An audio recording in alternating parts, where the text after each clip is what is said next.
نحمده ونصلي على رسوله الكريم أما بعد فأعوذ بالله من الشيطان الرجيم بسم الله الرحمن الرحيم اقرأ باسم ربك الذي خلق خلق الإنسان من علق اقرأ وربك الأكرم الذي علم بالقلم وقال النبي صلى الله عليه وسلم خيركم من تعلم القرآن وعلمه او کما قال النبی صلی اللہ علیہ وسلم۔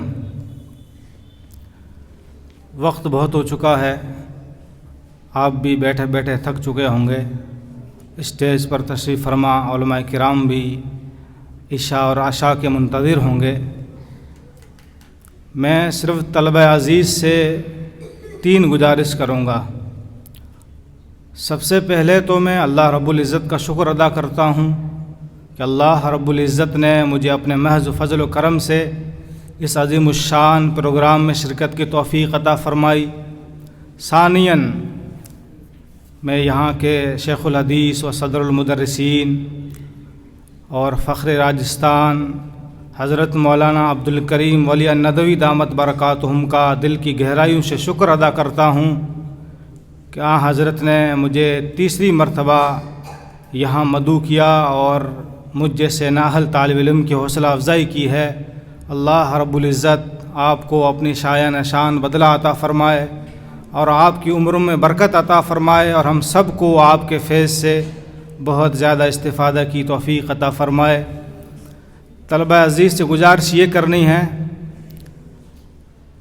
یہ گزارش تھوڑی ایک شکایت کے ساتھ ہے کہ ہمارے اس علاقے میں طلبہ عزیز پر بہت زیادہ محنتیں کی جاتی ہے، تقاریر بہت زیادہ سکھائی جاتی ہیں۔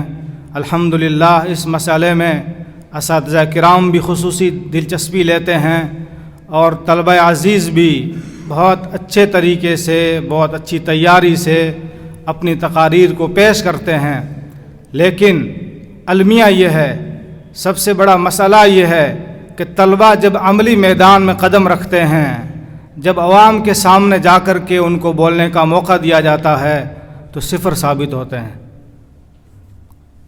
آپ نظر دوڑا لیجئے، اس علاقے میں یعنی مغربی راجستھان میں آپ کو کتنے خطیب مل جائیں گے؟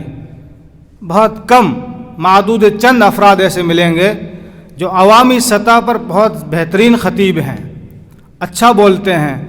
باقی جو وہ طلبہ جو پڑھائی کے زمانے میں بہت بہترین طریقے سے تقریر پیش کرتے تھے، یہاں تک کہ عوام عش عش کر اٹھتی تھی، اب وہ گمنامی کی زندگی بسر کر رہے ہیں۔ ان سے اگر کہا جائے کہ عوام کے سامنے آ کر کے آپ فضائل گشت بیان کریں، کر نہیں پاتے ہیں۔ اس کی وجہ کیا ہے؟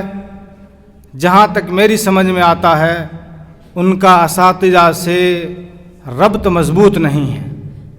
وہ اساتذہ کی جتنی قدر کرنی چاہیے وہ قدر نہیں کرتے ہیں، اساتذہ کا جتنا احترام ہونا چاہیے وہ احترام نہیں کرتے ہیں، جس کے نتیجے میں اس بے برکتی کی وجہ سے اللہ رب العزت انہیں عملی میدان میں ناکام کر دیتے ہیں۔ طلبہ عزیز، میں آپ کو اپنا تجربہ بتاتا ہوں کہ جو طالب علم اپنے استاد کا دل سے ادب کرتا ہے، دل سے احترام کرتا ہے، ان کے مشورے کے بغیر ایک قدم آگے نہیں بڑھاتا ہے، وہ عملی میدان میں بہت بڑے شہسوار ثابت ہوتے ہیں۔ پہلی بات تو یہ ہے کہ طلبہ اپنے اساتذہ کا بڑا احترام کریں، دل سے احترام کریں، ڈنڈے کے زور سے نہیں۔ ڈنڈے سے تو جانوروں کو چلایا جاتا ہے، اب دل سے استاد کا احترام کریں۔ انشاءاللہ وہ وقت آئے گا آپ بھی شیخ عبدالکریم جیسے خطیب بنیں گے انشاءاللہ، اور آپ کی عوام آپ کے بیان کو عوام بڑے چاؤ سے سنے گی، دل و جان سے آپ کی باتوں کو سن کر کے اس پر عمل کرنے کی کوشش کرے گی انشاءاللہ العزیز۔ دوسری بات یہ ہے کہ جو طلبہ تقریر یاد کرتے ہیں وہ تھوڑی سمجھ کے یاد کریں۔ بہت سے الفاظ ایسے بہترین تقریر میں آئے تھے، شاید ان کے معنی طلبہ کو معلوم نہ ہوں، صرف رٹائی کر کے لاتے ہیں، سمجھتے نہیں ہیں۔ تو تقریر کو سمجھ کے یاد کرنا چاہیے، اس سے انشاءاللہ آپ کی بولنے کی صلاحیت بڑھے گی، ساتھ میں آپ کی استعداد بھی مضبوط ہوگی، آپ اردو ادب کے اندر ایک مقام حاصل کر سکیں گے، اس لیے آپ تھوڑی تقریر کو سمجھ کے یاد کریں۔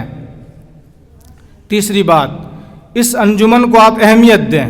بہت سے طلبہ اس کو سرسری سمجھ لیتے ہیں، وقت گزارے کے لیے یاد کر دیتے ہیں کہ اگر یاد نہیں کیا تو استاد ڈنڈا مارے گا، سختی کرے گا، اس لیے اس ڈر سے بچے تقریر یاد کرتے ہیں۔ دوستو بزرگوں، اگر ہم نے مدرسے میں رہتے ہوئے ان انجمنوں میں حصہ نہیں لیا تو جب ہم عملی میدان میں قدم رکھیں گے، عوام کے سمندر میں جا کر کے غوطہ لگائیں گے تو ہمارے لیے ایک لفظ بولنا بہت مشکل ہو جائے گا۔